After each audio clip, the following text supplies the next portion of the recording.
For those of you who don't know me, my name is Damien Cregan. I'm CEO of bcCloudTech. I've been working with Creator and the Zoho suite of products for possibly 13 years at this point. I think something close to that. I think it was 2011 when I found them. So yeah, I have over 10 years creating applications in Creator and doing integrations with them. About 6 years ago, I think back in 2018, maybe early 2019, I was made an MVP for my contributions to the forums. And a lot of that's mainly due to the fact that I learned myself through the forums and people helped me. So I like to help people out when I can. So yeah, I just keep an eye on them and try and help people, because I know how irritating it can be, frustrating to be stuck with a problem on a Friday evening or a Saturday, and there's no solution, and you post a question to the forums and someone just happens to be looking at it and gives you a response that allows you to continue. That can be very, very helpful. So that's a little bit about me. Prior to Zoho, I worked across many different jobs and industries throughout the years, and I always worked with, I suppose, IT to some degree, and was always frustrated with applications that were developed by developers and not by users. So having Creator and even CRM that they're so customizable by the end users is a huge, and even by us developers. I mean, we can make changes so quickly. It's not a long drawn out process as can be the normal development cycle. So yeah, it's a really great platform, I find. So I've stuck with it and I've created my whole business around it. So I purely just work with Zoho. That's what I do every day. Most of my day is made up of where I talk to my clients. We work live. They tell me what their problem is, what they're trying to achieve, and we work together to put that into reality. So whether that's a connection, creating connection between Creator and CRM, or that's creating an application, or whatever it is, we do it. I normally work in a couple of hour sessions, and yeah, so this is going to be very much like that, I suppose. And I'm just going to do it in front of you, and mistakes happen. So yeah, be prepared. Yeah, we'll get stuck into it. So what we're going to do today, some of you may already know this stuff, some of you don't. I'm not sure what level it's at, so we're just going to aim that nobody knows anything, and we'll start from scratch, and yeah, we'll get into it. So first thing we need to know about is JSON, and that will become clear as we go through this. Second thing is around connections. I suppose we could potentially put connections first, but we'll leave it like this. Integration fields, so the fields that you can use in Creator to CRM. So you can do a lookup field in Creator direct to CRM, and then the integration tasks themselves, so and what they are. And then we have the tasks here on the right hand side, which are where we're going to fetch data from CRM, fetch data from Creator, push data to CRM, and push data to Creator. And then I suppose at the end we'll look at maybe doing a little bit of a Q&A to see what's going on. So without further ado, we'll get stuck in. So for those of you who don't know, JSON is JavaScript object notation. It's a lightweight data interchange format. Some of you may have heard of XML, which is another type of data interchange format. JSON is easy for us to read and write, and it's also easy for machines to parse and to generate. And as you see here in the example, it's pretty much name, Damien, age, age 43, Ferrari, no, and married, no. So we go on through it. So JSON is structured in name or possibly key value pairs, some people would say, and the values may be different types. So I've given in a few examples here of the types that we can have, and I suppose the structure of JSON, this is, I suppose, what we call pretty JSON, so it makes it a lot easier to read, and we'll show you some examples of this later. So we essentially have what we have here is the name as being the name or the key, and the value Damien. And because Damien is contained within quotes, it's a string. When we look at age, we see age, the number 43 is not contained within quotes, so therefore it's going to be a number. Ferrari is the key, null is the value. So null can be the value in JSON. Married, false. So a Boolean, you could also say true. What we also have in JSON is the ability to nest JSON. So curly braces. So we have address, and then we'll have our curly braces within that. And if you notice, the whole object itself is within curly braces to begin with. So curly braces contain objects, is what they're known as. And within the curly braces, you see again, we have our key or our name and value pairs. So address line 1, our city is Valletta, our country is Malta. So, and that's an object within a value. So an object can be a value. Also, we have children, Jack and Roger, and we see that they're within square brackets, and square braces contain lists, or often referred to as arrays. So I just noted that here, that objects are often referred to as nested JSON, because you can, like the address, that's nested because it's within a key value pair, and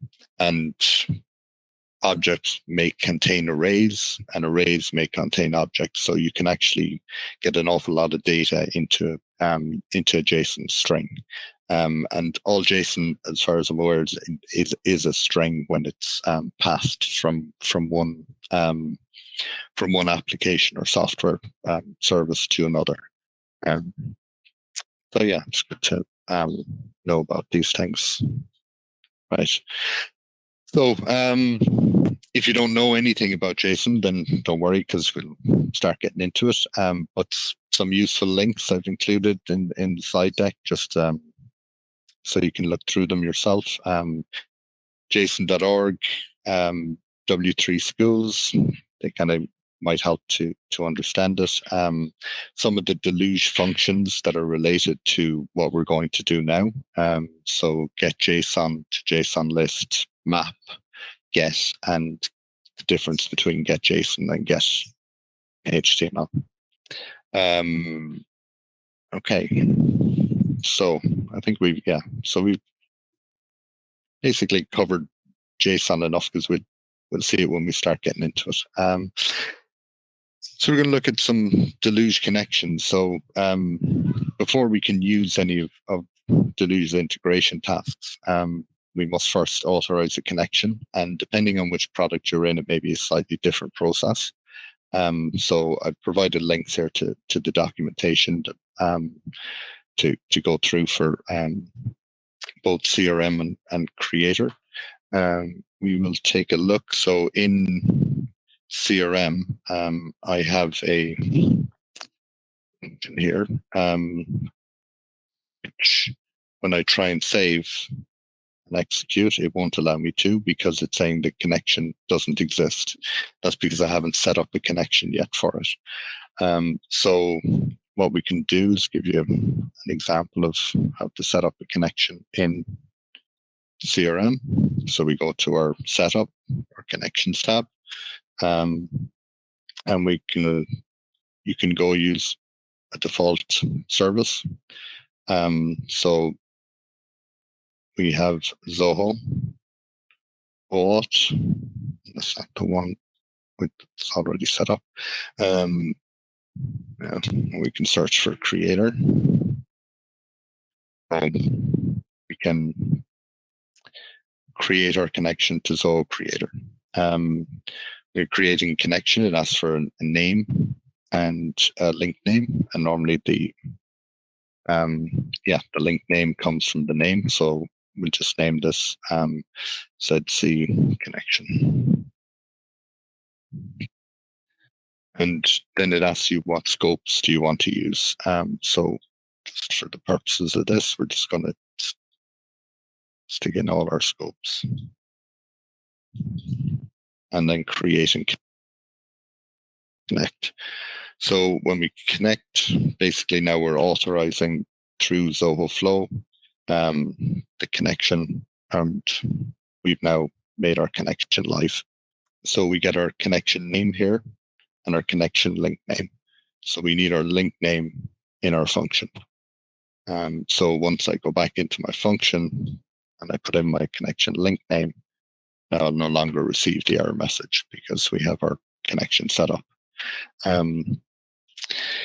In Creator, the other way around, I won't show you because it's already set up on the Creator side, and it's a very similar process. So you see that yourselves when you're doing it. Okay, let's go back to our slide deck. It's down here somewhere. Here it is. All right. So yeah, that's our connections. Okay. So we'll just touch a little bit on integration fields. So within Creator, when you're creating a form in Zoho Creator, the fields that you have access to, one of which is an integration field. And so you can use that integration field to connect with Zoho CRM. Just a caveat with that, it's currently not possible to use it with a custom module in CRM. So you can only use integration fields with the predefined modules that in CRM.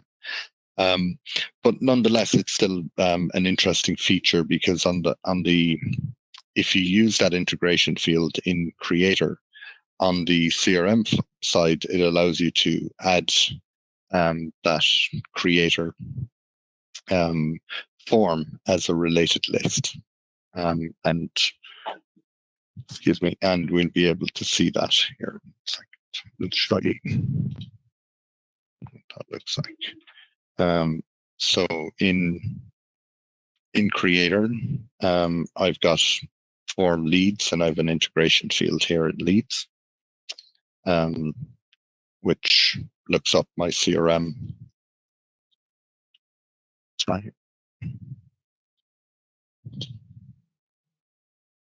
Okay. Doesn't seem to want to do anything. All right, let's go into our leads. And we can have our lead. And so our related lists here in our leads. So what's actually possible here is for us to go to setup and go to modules and fields, leads, and Marketplace Zoho integrations.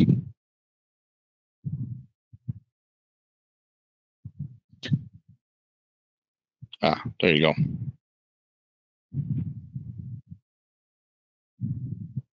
Okay. Yes. So yeah, so we can import that from Creator. And then if we go to here, then should it show up here?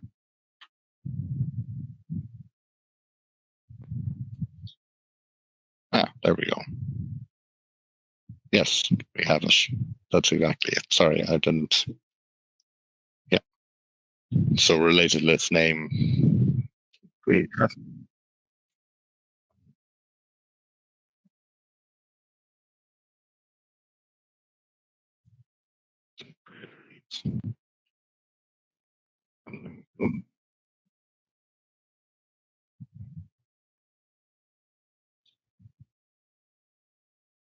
Okay. Anyway, that's where it is. That's how you do it. And it will then allow you to add records directly in CRM if you're using a CRM integration field in Creator. And those records will then be in the related list. Yes. So, yeah.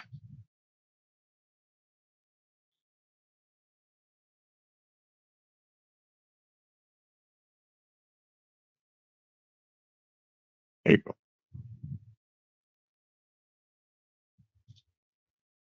Okay.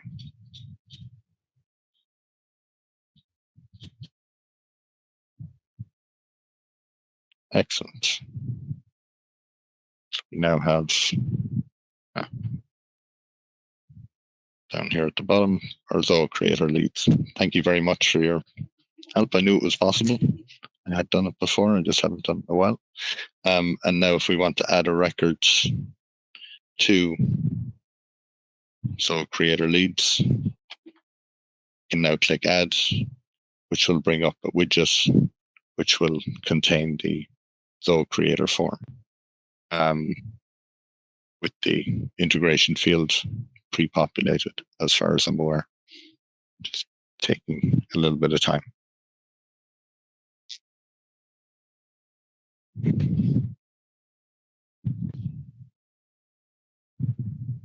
Yeah, there we go.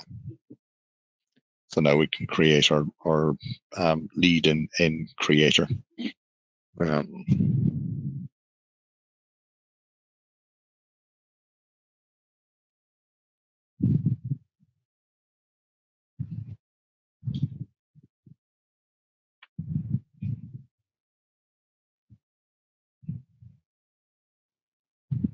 Okay. And then they become records in your related list.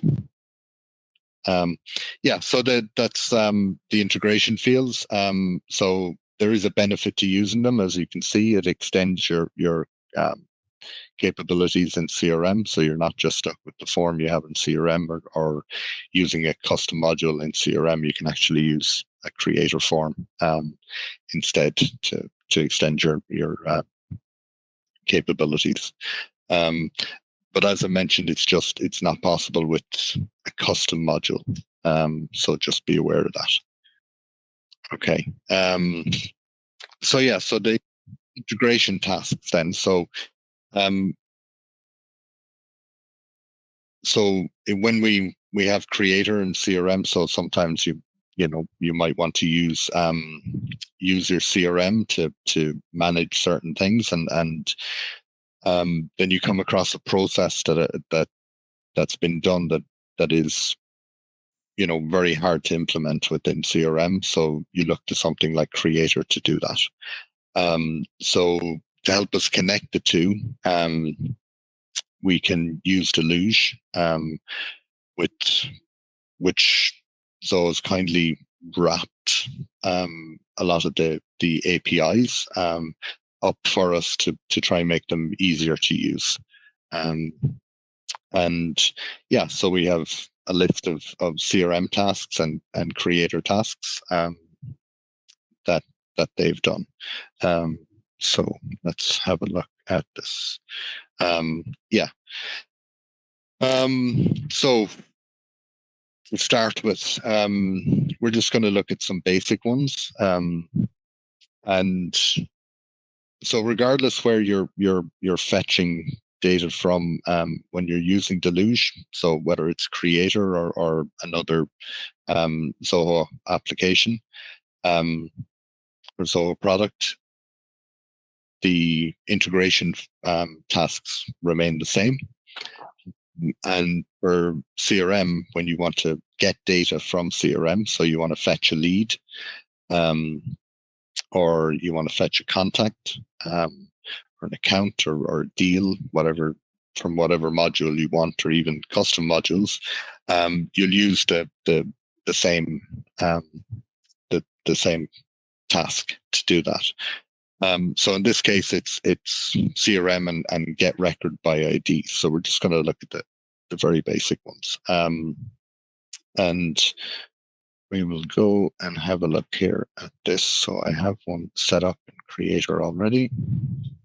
So on success, so when I add a new lead into Creator, into my form in Creator, I want to get the information from CRM.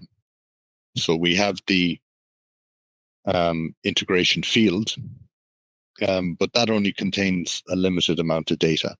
Even though there are options to change the displayed values in the field, you're still limited to how many of those you can display. And sometimes you need to bring a lot more data from CRM into Creator, or vice versa. So to do that, what we really need is we need to use our integration tasks or APIs. But in this case, as I say, because Zoho's wrapped them up already, we're going to use the integration tasks to do it. And we're basically going, this is exactly what we just looked at, which is our variable, which is going to hold our response from it's the wrong one. It's this one. Our variable, which is going to hold the response. We have Zoho.crm.getRecordById. And then within the brackets, these are the variables that we need to pass through to the task to get the response. So we need to give it the module name, the record ID that we want to, the specific record ID that we want to query, and then query value in our connection. So in this case, though, because we're going from Creator to CRM, we really only need to give it two things, and that's we need to give it the module we want and the ID of the record that we want to get. And because we're doing this on success, I just put up the info statement to see what response we get. But I've also decided, okay, let's put the response into a field so we can see for previous ones what data we actually got back. So when we look at our report, we can see that we get our response back here. And which kind of looks a little bit overwhelming initially when you see it, because it just seems to be all these characters. There are some words and stuff we can make out, but it all seems to be all on top of each other and very hard to actually make sense of. So this is where we start. This is our JSON. This is what is being returned. And if you remember earlier, we saw it's actually quite easy. It's key value pairs or name value pair. And so everything has a key or a name and then what it contains. So what we can do is we can just copy the text to the string value. And I like to use a tool like Notepad++. I open a new tab on it. I've installed a plugin, so I can just paste in my my string, and it's very difficult to actually read it like this. So I use my plugin, JSON tools, and I tell it to pretty print. And so what it'll do is it'll convert it into a much more readable format. So now I can see straight away, okay, I have approval is one of the keys I have here. And then the value for approval, it starts with a curly brace. So we now look, we're going, okay, now we've got nested JSON. And within that nest, we've got approve, delegate, reject, resubmit. And the values to them are on the right-hand side of the colons. So, and you can see here that, like, these are, so anytime you see when you're retrieving value or JSON from CRM, you'll see the $sign in front of the at the start of the key. That would let you know that that's going to be a system field, and that you won't be able to affect those really by I don't think you can affect a lot of those. They're more like statuses that you need to use other mechanisms to change. But once you start looking into some of the other fields, you start getting fields that you can change. But you can always get the values from these, by using and we'll go through that shortly, by using some of the Deluge tasks that are available to us. So in this case here, we can see that this is a contact, and we've got all the information related to that contact. So where we're restricted by the display field to only showing us maybe up to 4 of the fields from CRM, in this case, we now have access to everything that's there, and we can see, whatever we have and what we don't have. So you can see where you have a phone number, doesn't have a rating, doesn't have a number of employees. You get the modified time. This one has the created time as well. Yeah. So you can find out when the records were created, when they were modified, all that information. So if we go back to our creator application, we can see, okay, so now that I have, and I can see what's in the JSON, now I want to say, okay, I want to get the values from this JSON. So how do we do that? And so we go back into our on success code. We see that we've just dumped in all the JSON into the field ZCRM response data. So we've just dumped everything in there without just directly from what the response is we got back. But we also have some other fields like company and last name. So we want to get that information and populate it into the fields. So what we can do in that case is we can just give it the input.field name. So we want to go input.company, for instance, and we go ZCRM response, ask get JSON.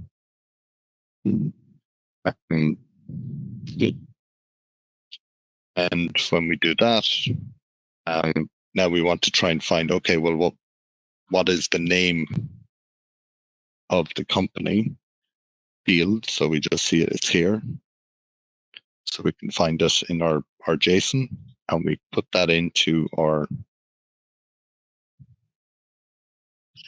task here, or get JSON task. And we update our script. And so the next time when we add a record or edit a record, create it, yeah, it's just created on this one. And it updates. Okay. Is it the trial account that's slow? No.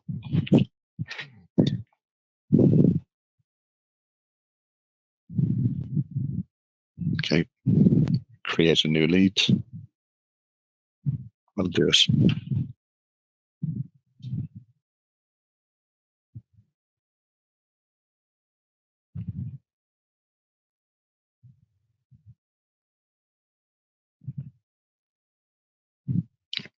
Okay, so all we need to do now is just select the integration field from CRM, because that will give us the ID. So once we submit this, we will now go and get the response, the JSON response from CRM based on our on success script. And because we've told it to populate the company field with the company field from CRM. So when it goes back to the report, we see now we have our company field is populated. And to do the same again, we can do the same again for our last name fields.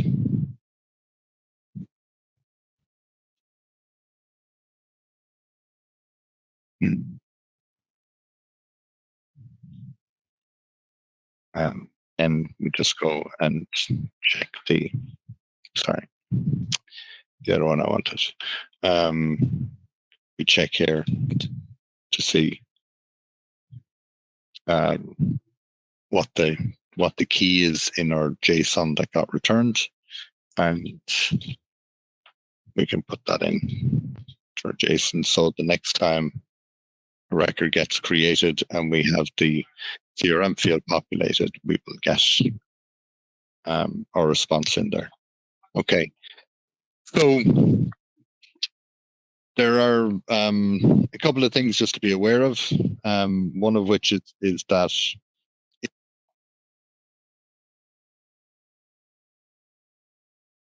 if there is nothing in the CRM to get back the same JSON that you would if you do have a value in it.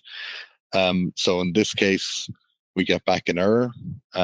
It's given us code and valid URL pattern, details are empty, message, please check if the URL trying to access is a correct one, status error. So you may need, depending on your requirements, you may need to put in some error checking in your scripts. If, for instance, you're not making fields mandatory because you can't, they're conditionally mandatory or so on or so forth, and you want the script to run. So you need to put in some error checking on your end to deal with that. Okay. The other thing that potentially, well, we're only getting stuff here, so it's not affecting data in CRM. So we're only pulling the data that's in there. We're not doing anything to it in CRM. So the data will remain the same in CRM.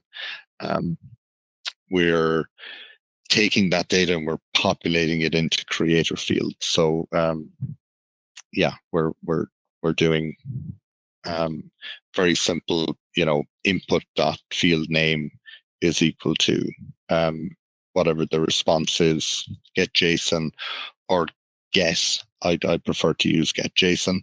And the key for whatever value it is that you're looking to populate into the field.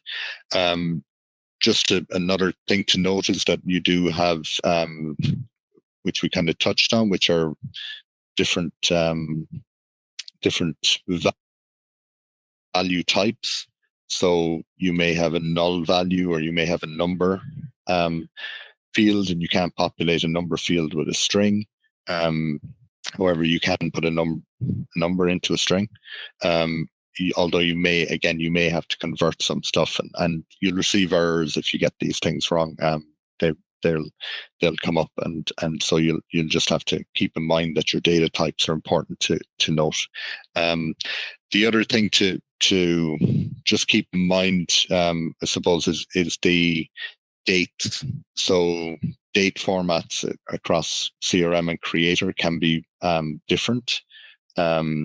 And so when you're populating into date fields, you may have to deal with that a little bit differently. So it's just something to be aware of. Okay, so I think pretty much that covers the get record by ID from CRM in Creator. And what we're going to do is we're actually going to have a look at fetching data from Creator. So if we go into CRM and we want to look at, okay, well, how do we do the opposite? So how do we pull data from Creator into CRM? So in CRM, I have a function here. I hope everyone can see it. Make it a little bit bigger. Might help. So here, what I've done is I've actually done the same thing again. I've used get record by ID in my function in CRM. So CRM, oftentimes when you create a function, you can pass arguments through to the function. And when you're passing arguments through to the function, you're limited by the number of arguments you can pass through. So oftentimes it's just easier pass the ID through to the function of the module that you want, and for the ID field of the module that you want, and then that will allow you to get the record. So you want to get the JSON for that. So again, this one I'm getting contact, and I'm going to pass through the contact ID to get that. And when I get that, that will enable me then to, okay, this actually create a record, isn't it? Yeah, it is.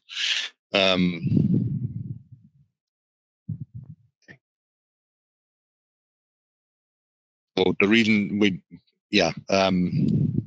so one of the reasons I would do that, obviously, is because you are limited by the number of arguments that you can pass through.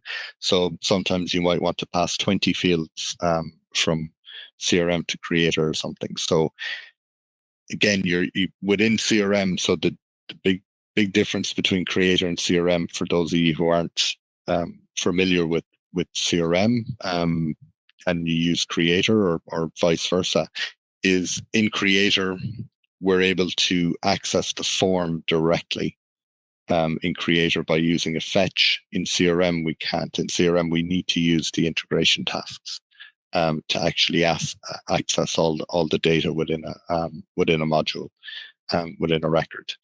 So that would be the biggest difference between them. Okay, so if we want to get data from Creator instead of getting data from CRM, which we can do here. So it's slightly different in how we do that. Sorry. Right. So let's get record by ID. So in this case, we are looking at our variable, which is going to hold the response, Zoho.creator.getRecordById. So it looks very similar. But in Creator, we need to pass through some more information because Creator is much more customizable, and you can have many more applications in Creator. It's not like CRM is just one instance, whereas in Creator you could have 100 applications, and within each application you can have as many reports as you need. So in these cases, you're going to have a little bit of a different approach to how we fetch stuff in Creator, as opposed from how we do it in CRM. So in Creator, what we can do is say, okay, I want to get the record by ID. I'm just going to ignore this stuff for a moment. And we're just going to say, okay, our set creator record is going to come back. So we need to pass through our owner name. So in the URL, a lot of this information can be gotten in creator through the URL. So the owner name is testing creator CRM. So we can grab that and we can stick it into our thing. They must be in quotes. The app link name. So the next thing in the URL is going to be your app link name and creator. Here, the report link name. So where do I want to get, what report is it that I want to get? So in this case, I'm just going to use this leads report here. We're just going to see. The leads report, and then what's the record ID? So if you don't have a record ID, and that's a point to note, I suppose, is that if you don't, one of the things you might want to do in your function is to check, okay, am I storing the record ID in the record in CRM? And if you do have the record ID, that means you can get the record. If you don't have the record ID, well, then that means that you're going to have to maybe create the record in Creator instead. So in this case, we don't have any record ID, so I'm just going to take this record ID from Creator, and we're going to just straight in here. And then the connection link name. So earlier we created the connection, and now we can use that in our connection link name. And then we can info out the response. So info ZC record. If we save and execute, we can ignore the input value because it shouldn't have any impact on us. And it runs.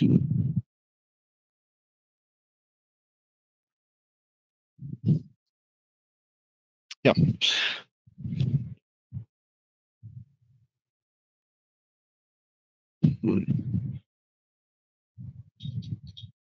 Yeah, so we've now gotten back our response. Again, it's very difficult to read it when it's just all pushed up together. So again, we can go back into our text editor. As I said, I like to use Notepad++. It's very, very simple to use. I know other people like to use different ones.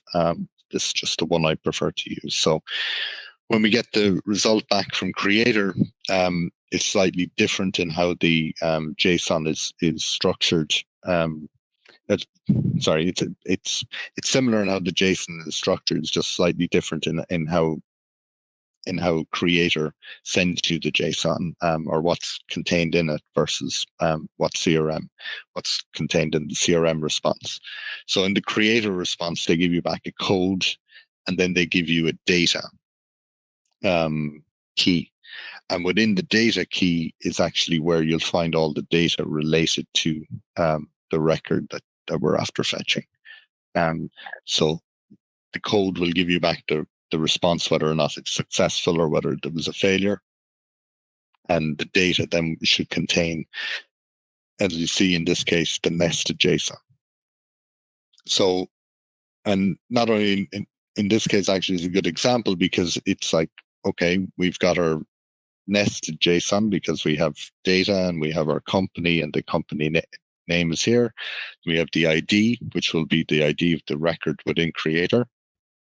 And then we have the integration CRM leads field in Creator, which is another object. We see more curly braces. So now we've gone, we have data, integration CRM leads, and now a third level to actually, before you'll get your value. So if we wanted to get the ID of the lead from this, we'd need to get our data, integration CRM leads, and then ID. So let's do that. So yeah, so if we wanted to do that, we'd go ZC record at get JSON. Okay, I want to get my data first, and I want to get my fields.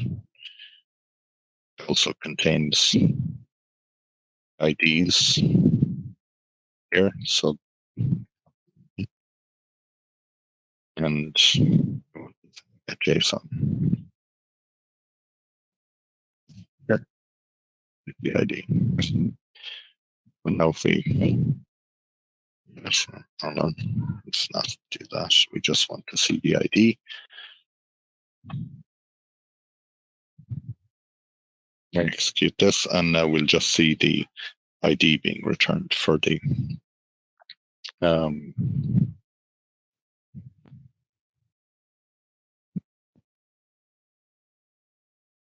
from the nested JSON. That's the only piece of information we're getting because that's what we told that we wanted. So yeah, they're dealing with the information is similar in both respects. It's, you know, JSON is very similar. How the response comes back to you is going to dictate how you're going to get the values that you want from the JSON. And there are a couple of other things to kind of just be aware of. So we've looked at, like, in this case, the objects that are contained within them, but we've also mentioned when we were talking about JSON that you can actually have lists in JSON as well.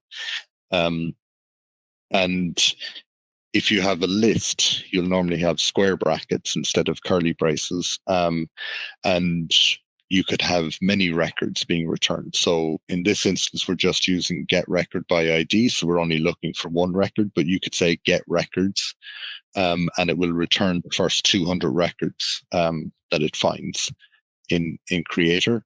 And in that case, then you will need to loop over them or iterate through the records that are the data coming back. So, and as I say, it'll be in square braces, so you'll be able to actually create a loop and do that. Okay.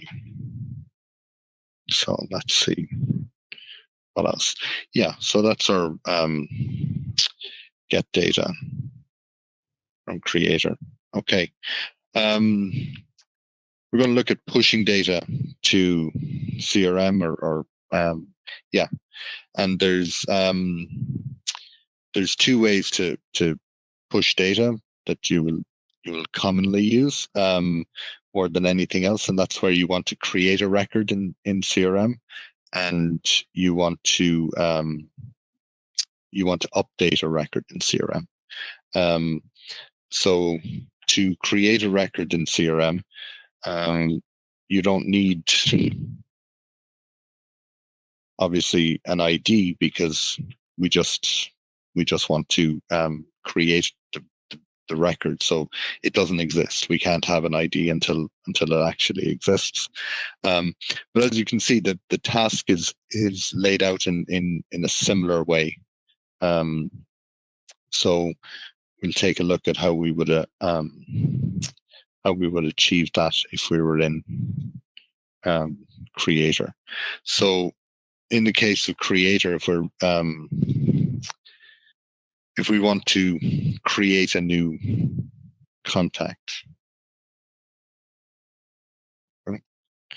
So we say, okay, whenever a new contact is created in Creator, I want to create a new contact in CRM.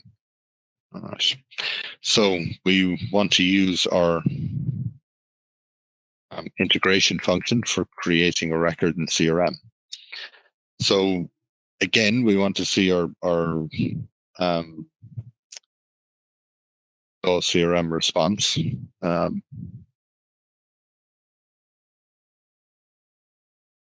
What we're getting back from Zoho CRM. once they've created the record on that side. We need to give it a module name, so we're going to use contacts.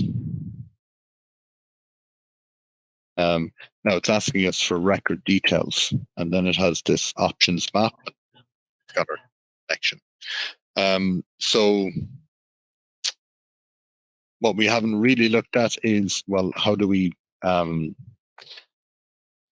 create JSON, I suppose, and pass it through. So in Deluge, there's no way of actually creating JSON. There's no like JSON object to say like, this is equal to JSON. So instead we have what we call maps, and create a map. We say our data map is equal to a map. And a map is very similar to JSON because it will contain key value pairs.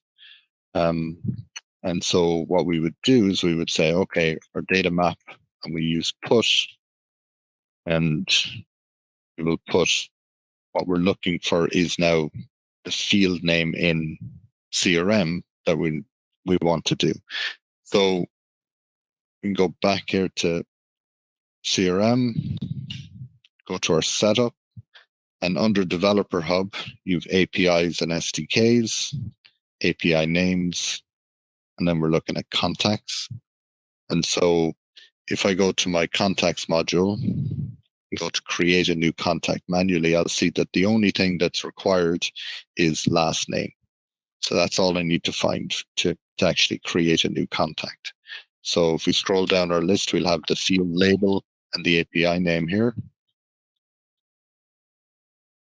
And we can go back to creator and we can say, okay, I want to populate my last name. And this time I can just say input that last name because it's a field in my contacts form in creator. That's the only data I need to pass through. Now there is an options map here as well, but we don't need to actually put anything into it. We can leave it empty. So I'm just going to create another empty map. And our options map is just going to be an empty map. And then we're going to need to use our connection. In Creator, you don't have to declare the connection using your integration tasks. If you were using the API, you would have to declare the connection, but in the integration tasks, you don't. So we can do it like this, and this will create a new contact in CRM. And if we look for our response,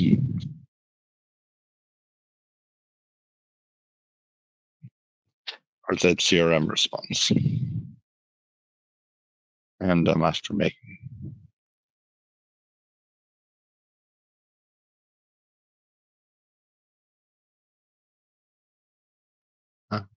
oh, sorry, I missed one, which was our data map.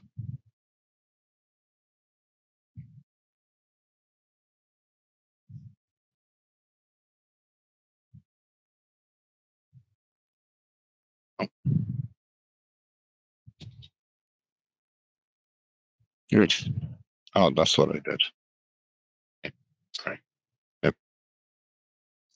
That's what we get for good advice.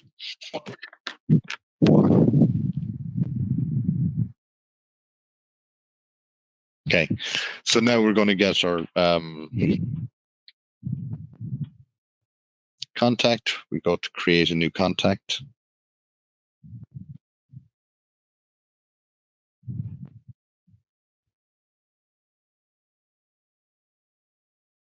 And we'll put in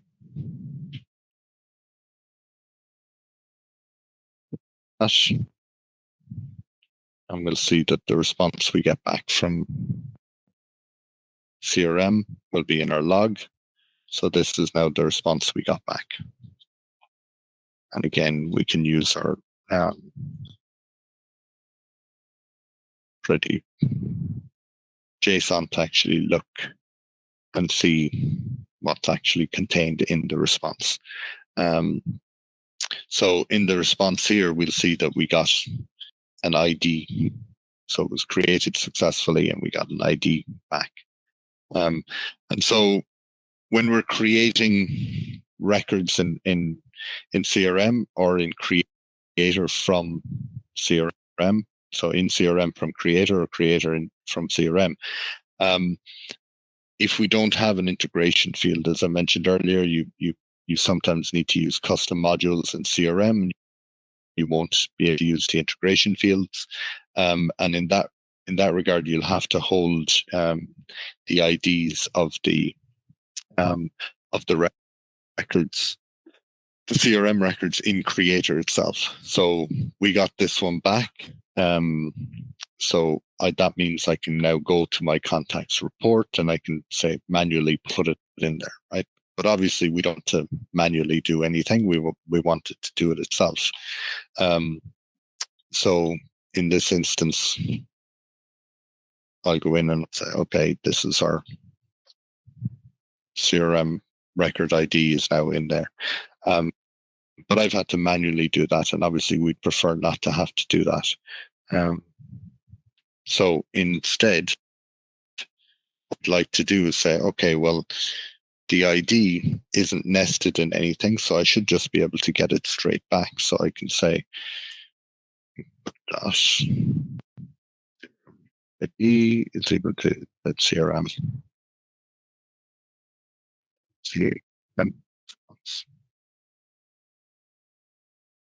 JSON.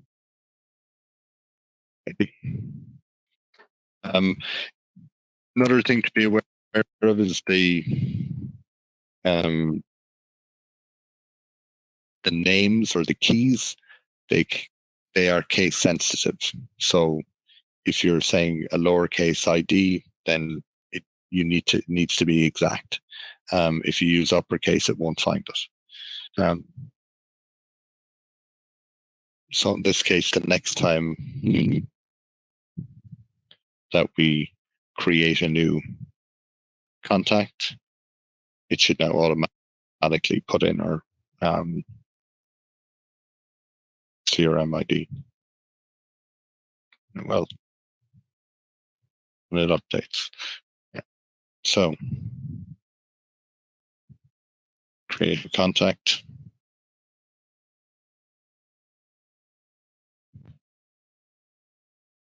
And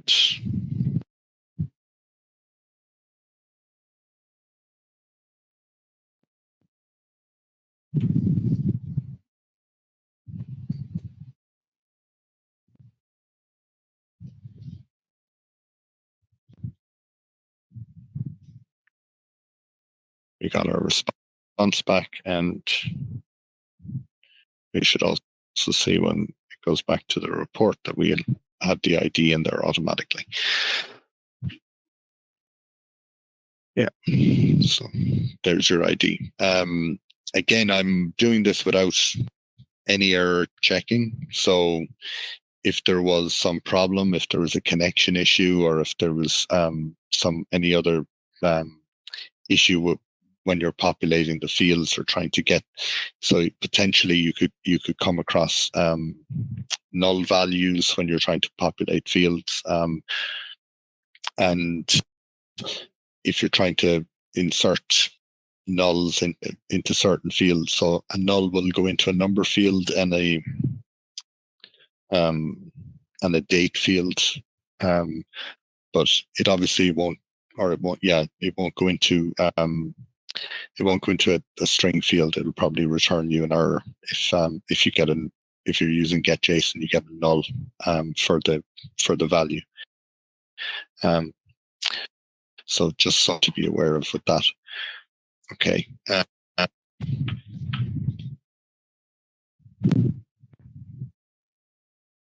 So, all right. So yeah. So that's how you create a record in CRM, and we're holding on to the response. And the reason why we hold on to the response is that, well, what happens if we want to change it?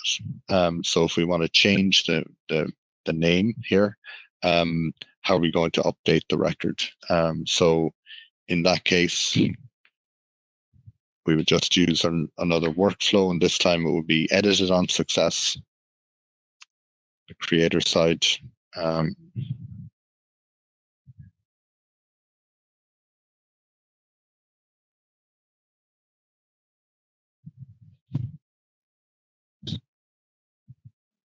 Edited on success, and let's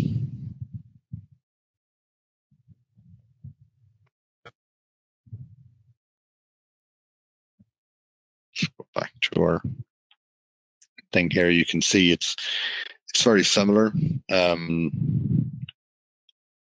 So we have our variable Zoho.crm update record. The module name, this time it's requiring a record ID and record value, which is the same as record details. So that's going to be your map of your data, and then your options map, and then connection. So we go to do that.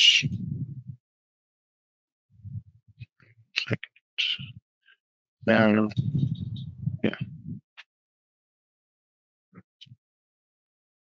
So again, we're going to need to do our data map and our empty map.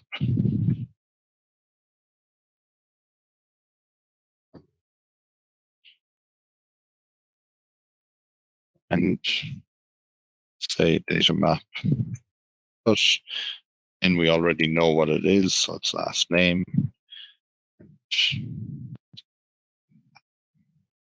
Here. And then we're going to do the same thing again. So we're going to have our Zoho CRM.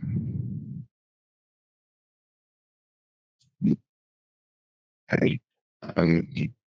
And we know we want to do it for contacts. And I want to do it the record ID. So save the record ID. We want the data map, empty map, and again, we don't need to use the connection.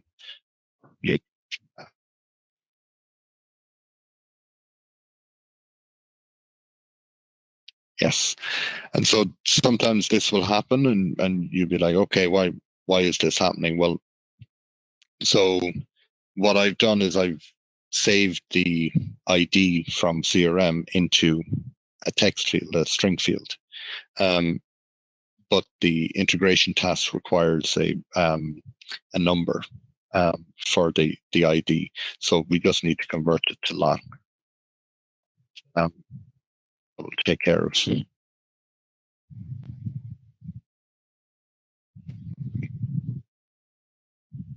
That will take care of it. And then when we do that, then we can obviously return our response, so we can see what the result is when we update.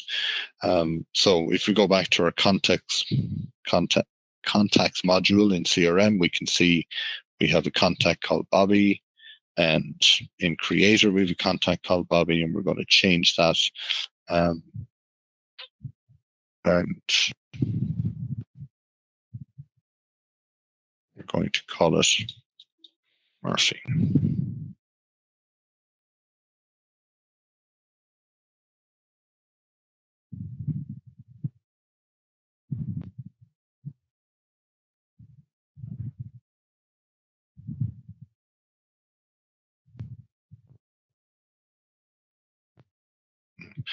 So there's a couple of differences between your create record and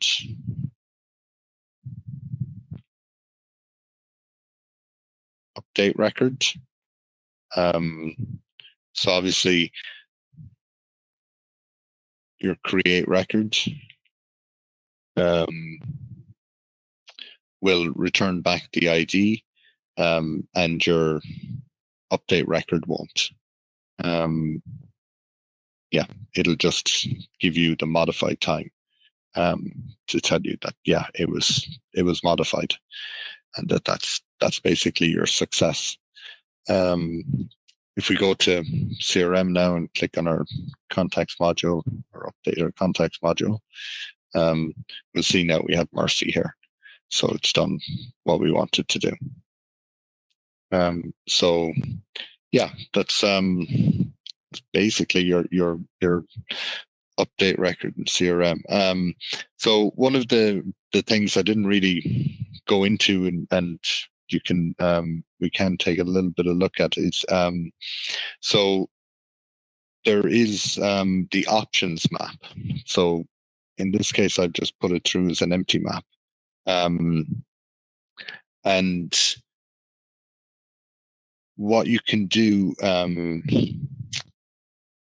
for the options map. So the options map will actually help you control what's going to happen in CRM. One of the things we didn't really talk about is that when you create a record in Creator or CRM using the integration tasks, it's just like somebody adding a record in Creator or CRM manually, in that it will trigger all your workflows to run in Creator. And in CRM, I'm nearly sure that it doesn't do it. Yeah. Yeah. So yeah, if you leave it empty, it won't execute it in CRM. In Creator, it will run. You have to, in the new API, they've given us the ability to actually exclude the workflows to stop the workflows from running.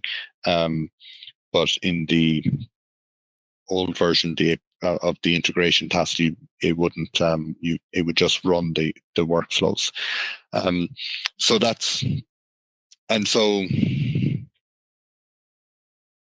it's interesting to think about, because sometimes you'll have workflows that you want to run, and sometimes you'll have workflows you don't want to run.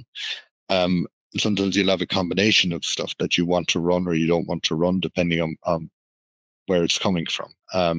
So you could have a scenario where you want to say, okay, well, if it's updated in CRM, I want it to update Creator, and I want the on-success code to run in Creator. But there may be scenarios where you're saying, well, no, I don't need that to happen in this case. And how do you prevent that from happening? So one of the mechanisms that I like to use in cases like that is I will add in a decision box field in Creator to the form. Form is gone. So we'll just add in a decision box field, and I'll just say that it's updated from CRM, and in my workflow, I'll just create an if statement to prevent it from running if the decision box is true. And then if the decision box is true, I'll clear it to being false in the workflow, so that the next time that it's that someone edits the record, let's say, that it will be false, because I'll be like, no, I want it to run if someone manually edits the record. So it's just a mechanism I use to do that. And equally, the same thing on the CRM side. If I want a workflow so I might have 20 workflows related to a particular module, and I only want half of them to run. If I send data from Creator to CRM, and in that case, in CRM, I'll have the same thing. I'll use a checkbox field, as it's called in CRM, and I will use the workflow to determine, okay, is the checkbox field true? If it is, then I won't run the workflow, and instead I'll clear the checkbox field, so it'll go back to false. And if it's false, I'll run the workflow. So in that way, we can kind of get more control over the workflows that we run. The other thing to be aware of is that when you're creating records and you're updating records. So if you have a system where you've created a record in CRM, and within CRM you also have a workflow which triggers an update to the record in Creator. Potentially you could create an infinite loop where they'll just keep updating each other. So, if you've set it up like that every time you make a change, you want it to be reflected in the other system. And again, that's really where this decision box or checkbox on the CRM side, where those fields come into play, because we want it to stop running the code. We don't want it to continue running the code. We want it to run, and then we want it to create the record, or we want it to update the record in the other system, but then we want it to stop. We don't need it to come back and get re-updated again and then trigger the update again, and infinite loop. So that's where we use the decision box or checkbox field in CRM to prevent those things from happening. Okay, let's see where we're at. Yeah, so we have covered our CRM, pushing data to CRM and updating records in CRM. All right, so we want to push data to Creator or update data in Creator as well. So in CRM here, out these ones and use this one.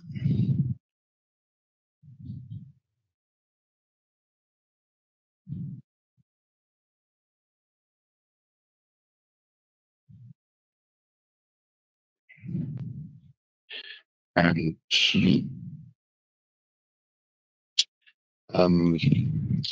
so we want to create a contact in Creator whenever we've created a contact in CRM. But in Creator, we've already set it up that when we create a contact in Creator, we already know that we so we would call this from CRM, and so we go back into our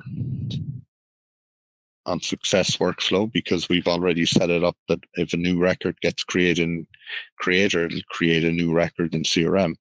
And in this case, we don't want that, because we're creating the record in CRM.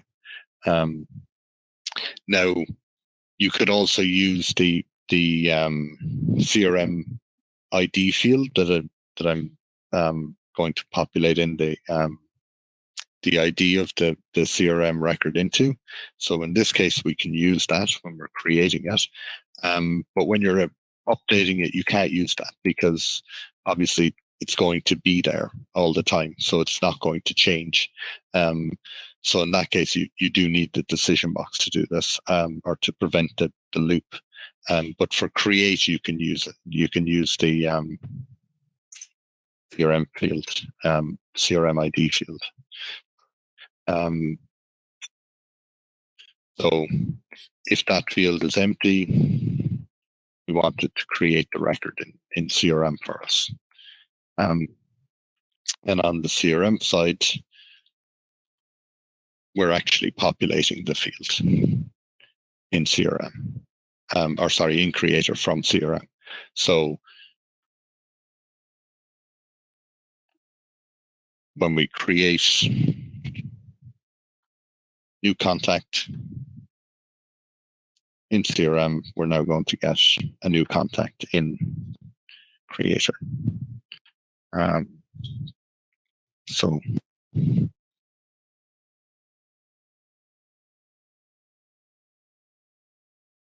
create new contact in CRM, go to Creator,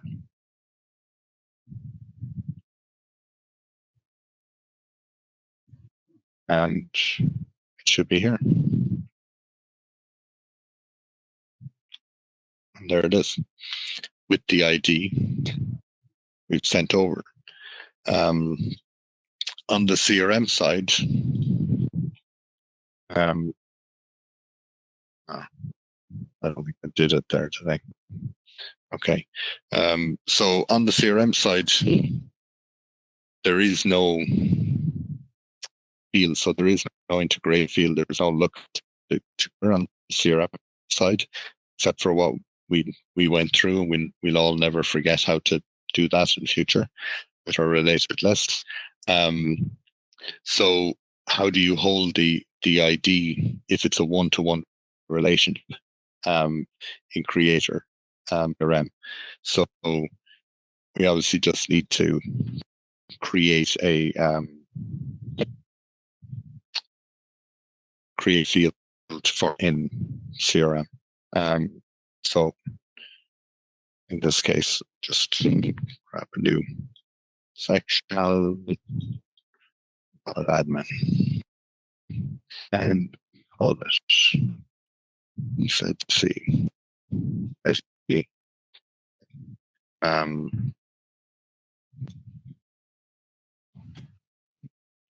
So when we did this in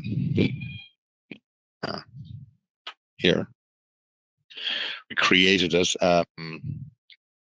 So one of the things about CRM is that you're dealing with it and you can execute it, so you can actually test it a little bit more that you do versus Creator. You because you can't only on success code when you actually add a record. So they're a little bit different in that regard. Okay, so we want to say about our new record, save and execute CRM contacts. We get one of the existing ones.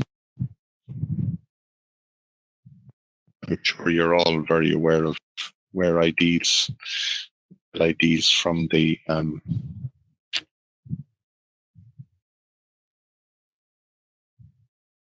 URLs.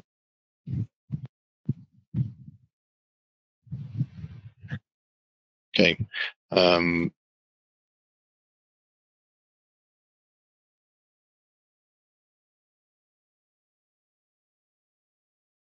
I forgot about this one up here.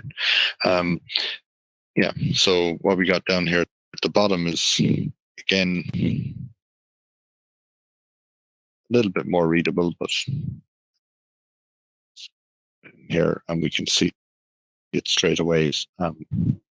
Much easier to see it. So we get our code back from Creator 300, our data, which contains the ID. There is a way in the new CRM in the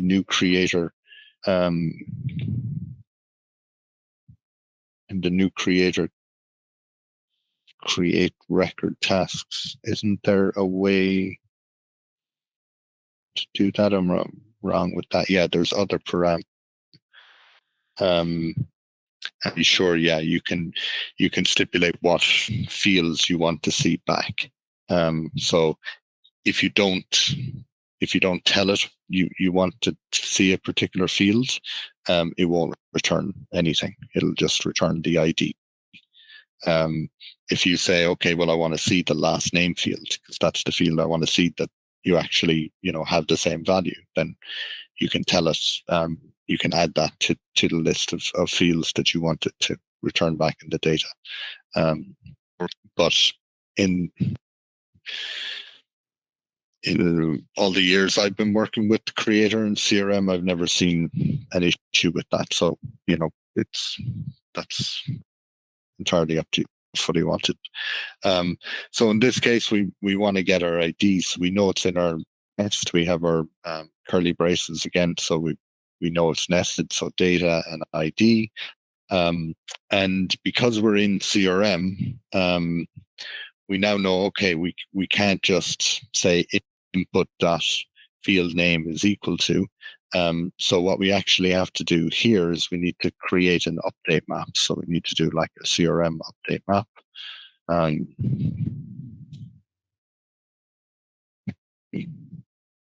Deluge, as people will probably know, doesn't work the same in Creator as it does in CRM, or in fact, a lot of the other Zoho products. There's little slight little variations with it. Anyway, so here map.put. I want to put or ZC new record get JSON data.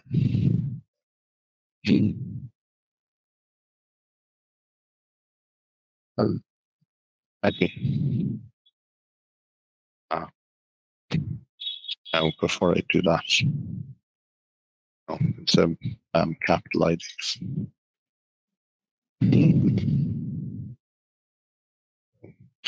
Creator, or we get our map data there, and then say your response.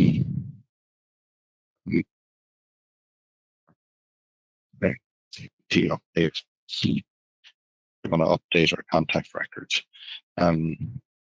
Equal to belong dot update record, and we want to update our contacts. We know the ID because that's the one we passed through to the function in the very beginning, so we can just use that, and then we just need our key value pair, which is our CRM update map. That in there. Now, in our CRM update map, I didn't put a value in here because I forgot what the name of the field was. I called it, and it was ZC record ID. As I say, as you notice, you can go to your APIs just to make sure, go to guy names, contacts, and go, okay, it's down here at the bottom. It is the same. Some people obviously will change the field labels and stuff. So just, yeah, this is where you actually need to come to make sure you're getting the right name of the field.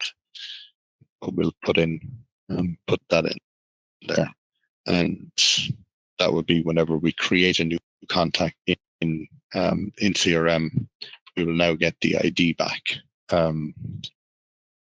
for that contact. Let's do that. So to new contact, and now we're going to give us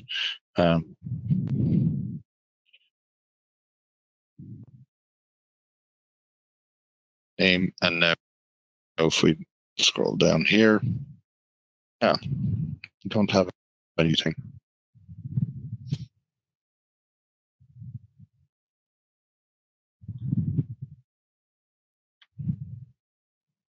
Trying what I did wrong now.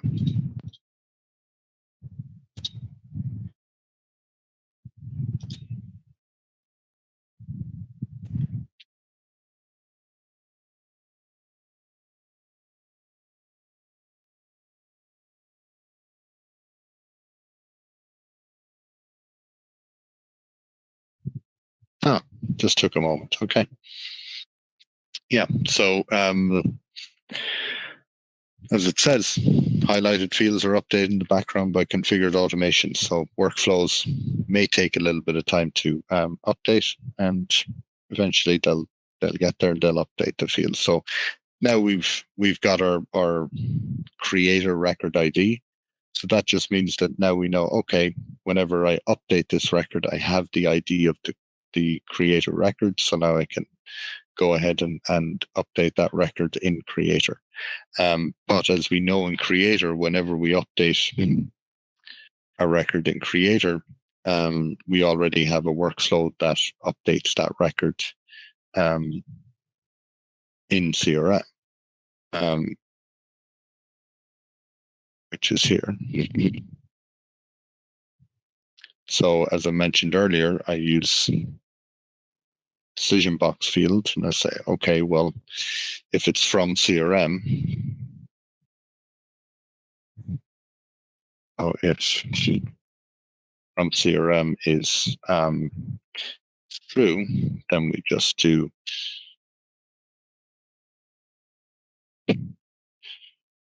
and otherwise we want it to happen. Else we want it to happen. Yeah. So in CRM, what we're going to do is this, and we're going to create our new workflow rule for contacts, and it is update.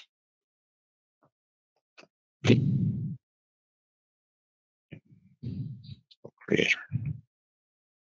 And this is a record action, and we're going to go edit, and we get the option in CRM when you're creating a workflow to run it the first time the record is edited or every time the record is edited.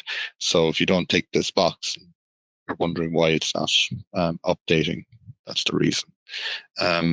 You can then say, okay, well, do we care about, which fields are modified? Do we want to push the update? Sometimes you do, sometimes you don't. And then are there any other criteria that you want to filter to only, maybe it's only certain types of contacts you want to send to creators, not all your contacts. In this case, we're going to do all, and we'll create a new function, write our own update. Let's see. We can't do it like that, sorry.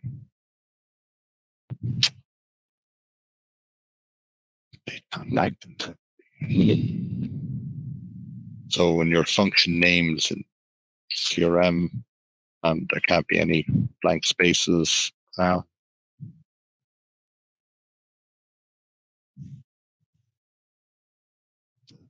And you have your own naming conventions for them if you like. Okay. And could use the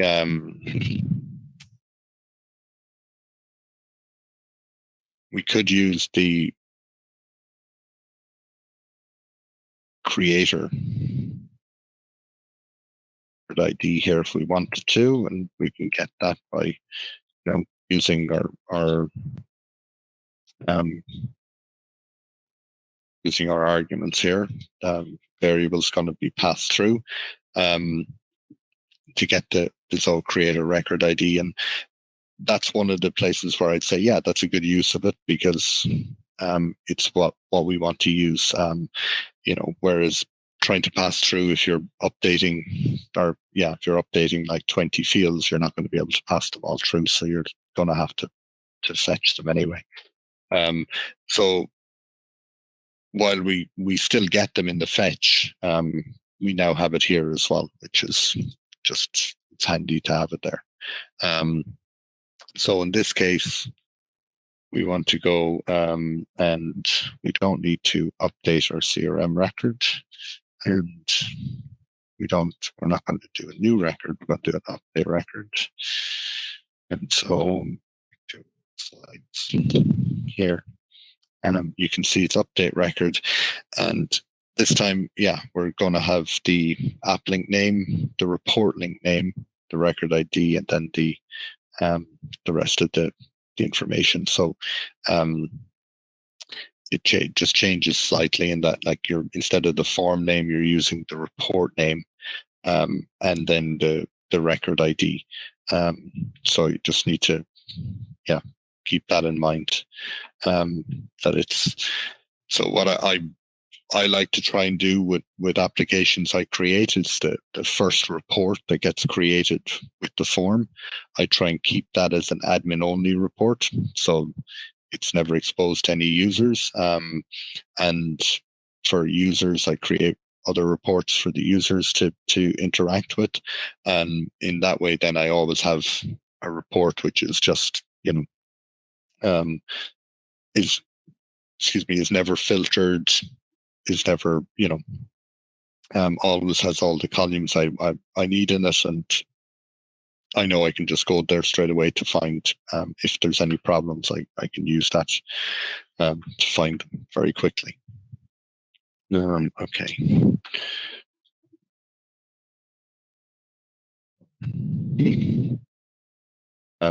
In this case, we don't need the ZCRM record ID because we already know we have that over there because we have the Zoho Creator record ID in our record in CRM. So, but what we want to do is we want to say it's from CRM because we want to tell it, okay, yeah, it's coming from CRM. So we want to say that's true. And then say, okay, update the record. Oh. No, say that's the wrong one.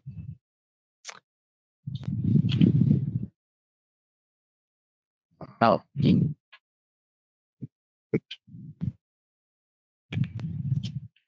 Right. This one. Okay. Update the record. So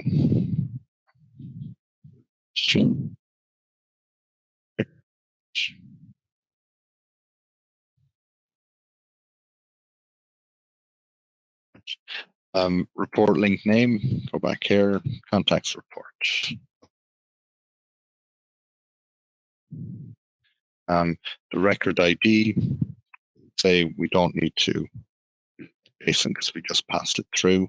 The new input values are going to be our data map, and the other map we're not going to pass anything through to it, and then we just need to give it our connection name again. And again, we need to put that into and then we can just info the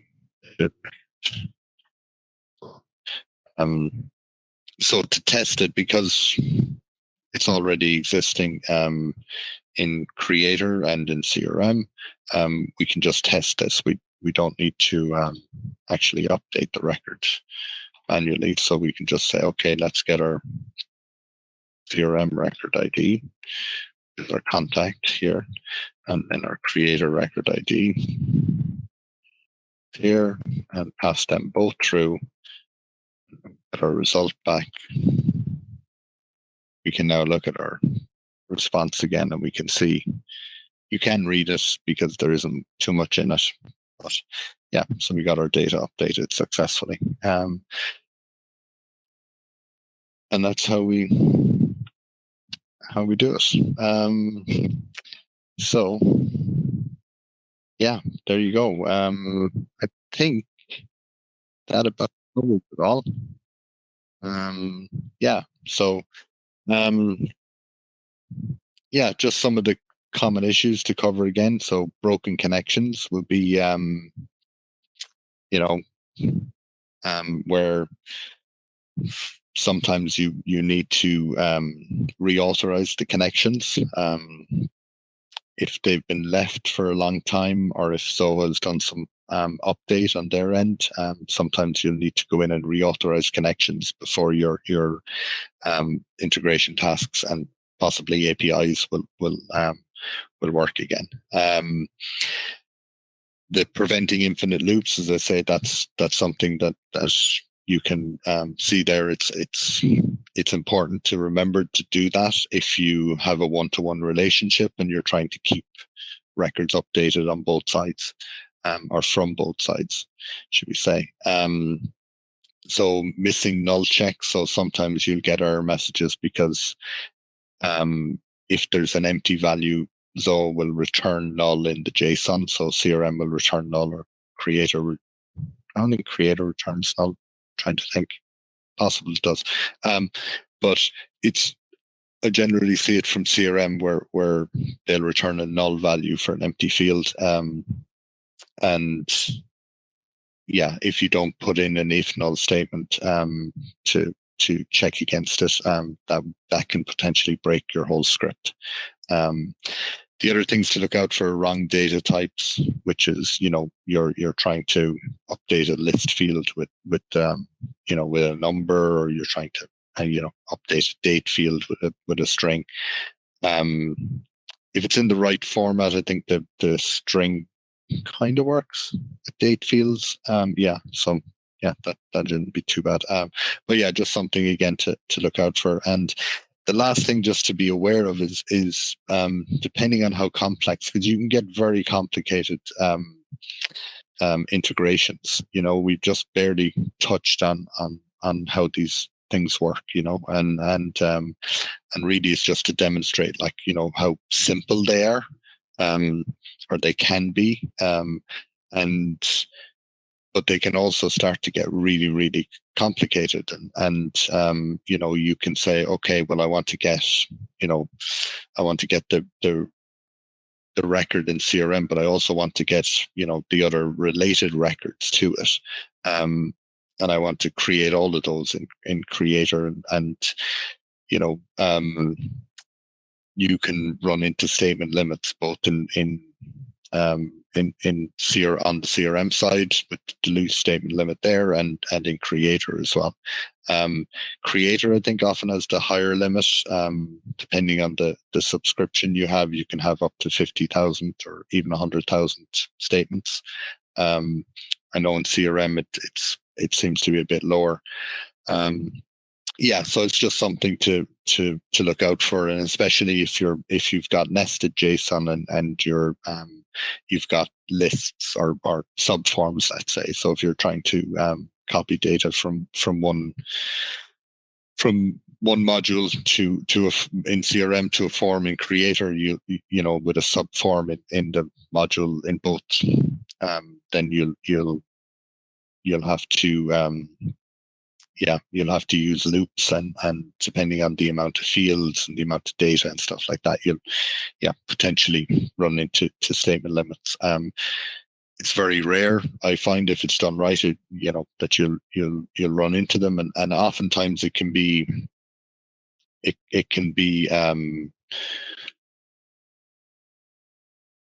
sometimes the statement limits can be overcome by kind of splitting it. So, instead of sending the subform data over and trying to do it, within CRM, you can just send it over as into a multi-line field maybe, and deal with it on the Creator side.